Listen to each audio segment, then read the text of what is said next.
So everybody, it's good to be with you today on our second episode of Beyond Sunday, where we are just reflecting on the scripture and the message from this past Sunday, and then asking the question, how do we apply this to where we live today? And Stephanie Gastower is kind of the brains behind this. And I said she's driving the car, I'm just a passenger, and we're going to see where we go. So Stephanie, take it away. Awesome. Well, I don't know about driving, but I'm the one that has a lot of questions usually. So Right. those things come up. And so last week was great, and we talked about just how do we recognize when he's here. We know he's here. He's told us he's here. Right. How do we recognize it when we can't feel it? Right. Is there a difference? And so practicing that all week, trying to practice that and really being intentional about recognizing more of his presence, maybe when I wouldn't have before. And so then it becomes, are we active or passive in our waiting and our recognition?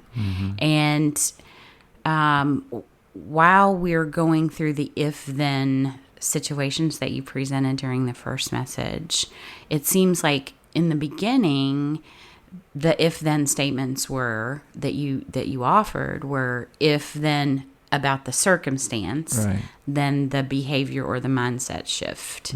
And it seems like when we are going through, or when I was reading through more Isaiah 40, trying to understand and let the message sort of sink in with me, it seems like the direction was change the behavior or the thought first, then perhaps the circumstances will be different, or you will view it differently. Sure.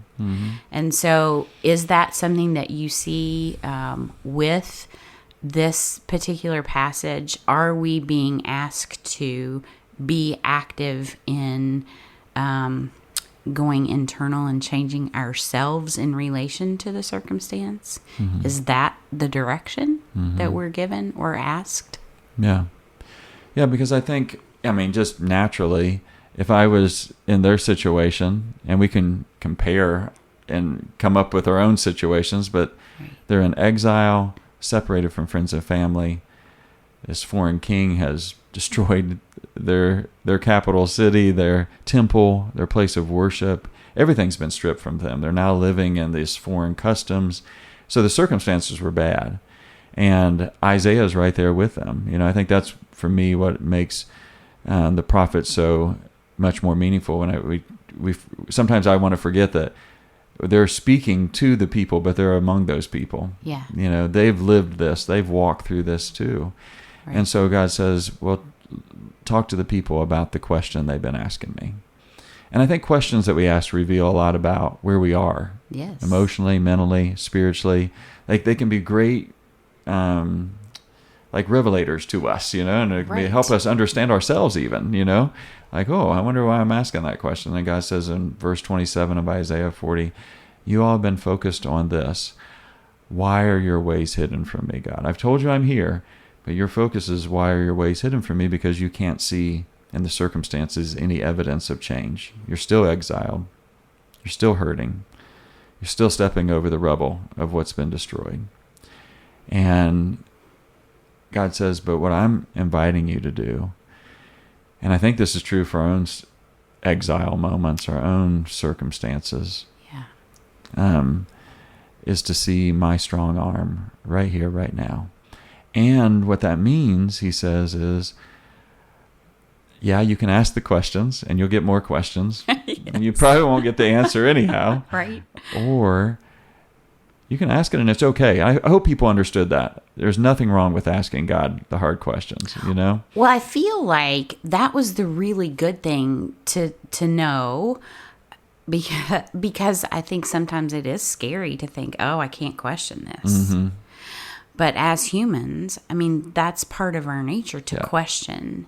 And if this journey then is about me becoming a better version of a Christian, I think Christians a lot of times are very, it's very, I'm just going to come out and say it. Say it. Hypocritical. Yes.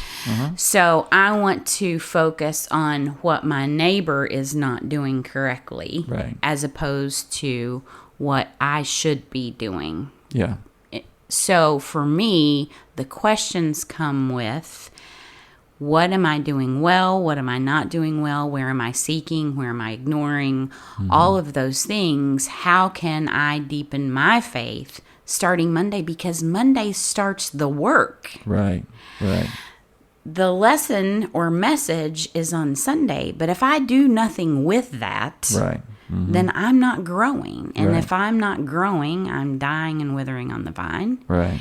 And so I have a lot of questions, and I need to know that it's okay to ask Yeah. and talk through them with someone. Right. And that he understands, like, she's being inquisitive so that she can become better. Right. Not because she can judge somebody else based on that, Right. but how can she make her walk better? Right.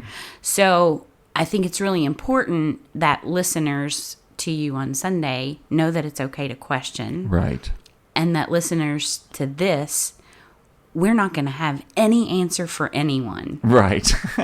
That's not the goal. Right. It's to help them have their own questions and Right. what can they do where they are to be who they want to become in their own personal walk. Exactly. Yeah. So I love that you said that. Yeah. And what God does with them, I think, is so. I think it's just really powerful and meaningful the way God works those questions with them. And so on the first end, he's like, if you want to talk about the circumstances, then let's talk about that. You know, if you need to know the why, then understand that probably you're going to walk away with this with more questions. If we're going to focus on the circumstances, then you're going to have more questions, because it's going to be really hard for me, who can hold the water of all the oceans in the palm of my hand, to help you who sit at the beach and can imagine the ends of the ocean, Right. and try to explain that, try to put all this together, try to help you see everything I'm seeing as the creator. So challenge me as creator if you want, and we can wrestle with that, and I'm not offended, and I won't be mad at you. I won't smite you from heaven because you dared to question me. Right. But it may not really help in the circumstances. I really feel like that's what God's saying, like that. They may not be. I know that's what you want, Chad. Yeah. I know right now, and you probably in situations you can think of. Absolutely. There is something that in me says, if I could just understand why somebody I love a lot is going through this, Yeah. it would really help me. Right. And it is really hard for me to read this passage in Isaiah, frankly, and hear God say to me, and I think in a very loving way, Chad, you're wrong. It's not going to help you.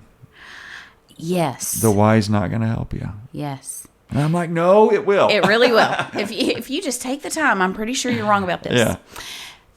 Yeah.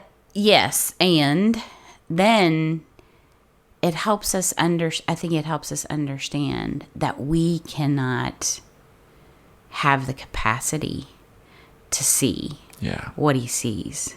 Mm-hmm. What is our capacity? Yes. What is that's my good. capacity Right. Mm-hmm. in this situation? And so we can both see something from very different perspectives. Right. But our experiences shape how we view that. Right. Mm-hmm. We cannot view things from God's eyes Right. and level. Yeah. How can we then bring that view into focus for where we are in our walk? Yeah. And that's all different. Yeah. And so that answer might be different for different people. Yeah. Right. For sure. Mm-hmm. So then my question, because I have a lot, then my question becomes, if waiting isn't God delaying the answer, Mm-hmm. what if it is God developing me to be able to receive the answer that's appropriate for me, that's Right. on my level? Right. Mm-hmm. Oh, I definitely agree. And I think for me, that is when Isaiah started saying, here's what God wants you to see. He wants you to see his strong arm. And then the way he describes it just threw me for a loop when I was reading, because I'm like, that is not how he describes strength. He's describing a man who's picking up a lamb and carrying it where it's going to go for itself. Right. I think in our world we think of strength as the one who dominates over, Right. but instead this is a strength that uses the power that one doesn't have, that somebody else doesn't have. The one who is the powerful one is actually the one who builds up, supports, and carries. Wow, what a turning strength upside down. Yeah. For the way our world looks at it. Yes.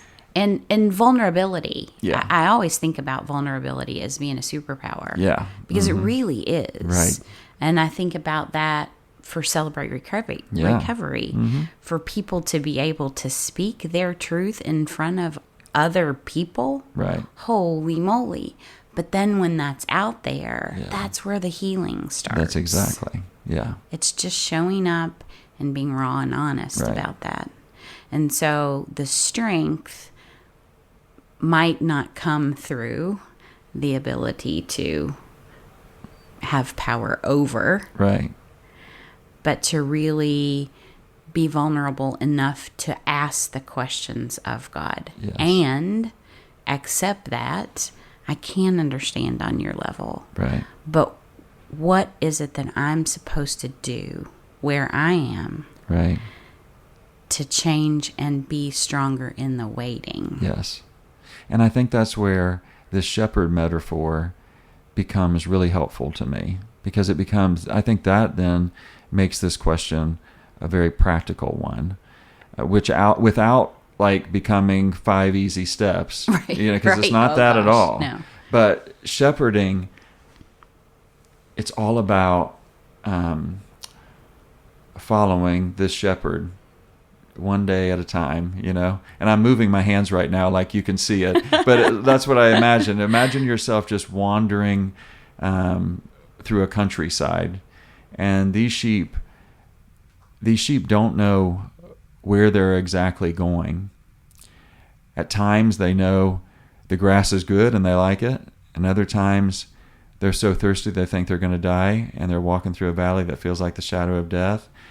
And they are learning every step of the way how to trust this one that they've come to recognize his voice as the shepherd, Yeah. And they're learning in that journey, in the times when there's an enemy that scares them half to death, and the times that they don't think they can take another step and he picks up and carries them for a little while, and the times when they wander off and start eating poisonous and he's like, nope, spit that out. Yeah. Come and eat the good grass. Like I want the answer.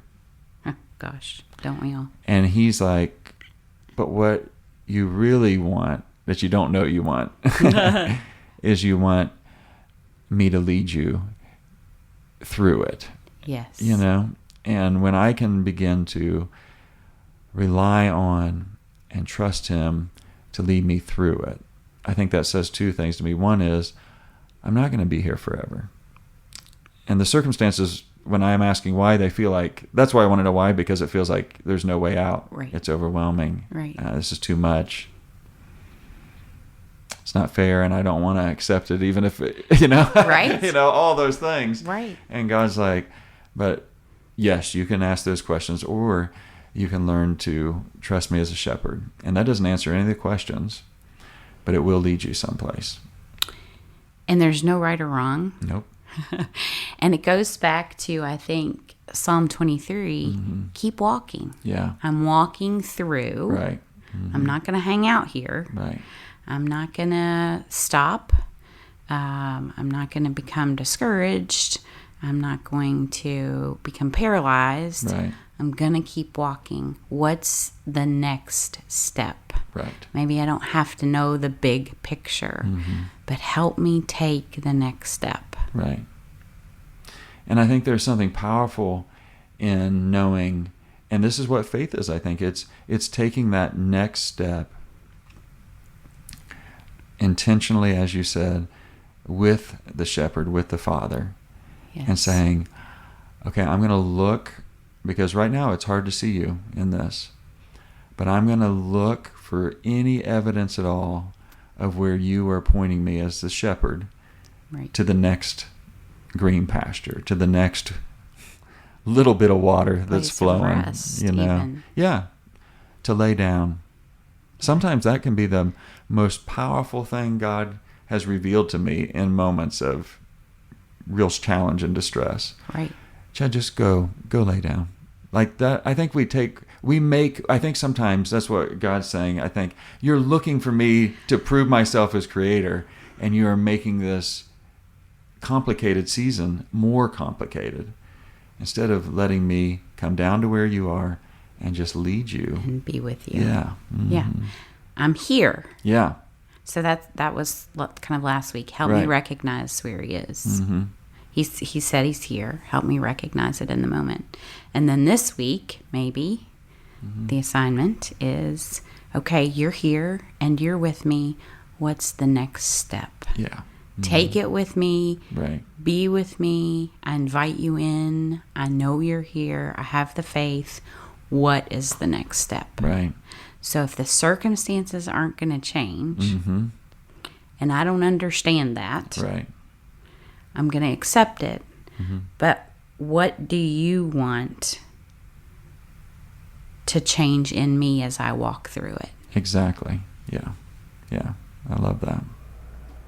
And I think that's a deeply spiritual question to ask. What's the next step? You know, in Psalms it talks about your word is a light to my feet. When you have a candle and you're walking through the dark, you're lucky to see one next step. You're not able to see the whole road in front of you. Right. You're seeing one step. And I think that's this beautiful, powerful metaphor of the shepherd. He's just leading us someplace. And so to ask, what a great question, Stephanie. I think let's do that this week. Lord, here I am in this. You've said you're here. So please show me the next step. And for me, that means don't ask for the next 100. Right? Well, I was going to say, because if we look at the whole road, maybe the whole road is too overwhelming for us. Right. Yeah. And then that causes us to have some paralysis. Yeah. Yeah. So maybe it is just the next step. Right. We recognized it. Now it's, okay, help me, be with me, stay with me. Right. And let's walk this together, whatever that looks like. And I can tell you from experience, when I quit demanding the answers I think I need, and I have over the years asked this question, because oftentimes this is a piece of advice I give to people. Yeah. Well, and it's easier to give than to do. Right.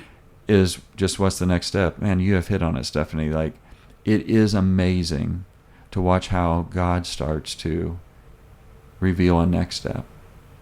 And that gets to be really encouraging when you're going through a hard season, and empowering, too, to say, when everything's overwhelming, I can take a next step. And I think that's what sheep do well. They follow a shepherd. Yeah. You know? Well, and that's active faith. Yeah, yeah. That's active faith. Mm-hmm. And maybe that's just showing up. Yes. Maybe the next step is just showing up. Right. Yep. Yeah. That's good. Great discussion. I love it. Yeah. And I'm looking forward to taking the next step and learning more. And hopefully the people who have decided to join us and listen can think about that and think about what that next step is for them, because nobody can tell you. That's exactly right. Yeah. Yeah. Well, thanks for sharing your time with me today. And thanks for everybody who is listening and going on the journey with us. And hopefully these next steps that we'll take together that will help us all become the better version of ourselves as we walk with Christ. Thank you, Stephanie. Thank you, Chad.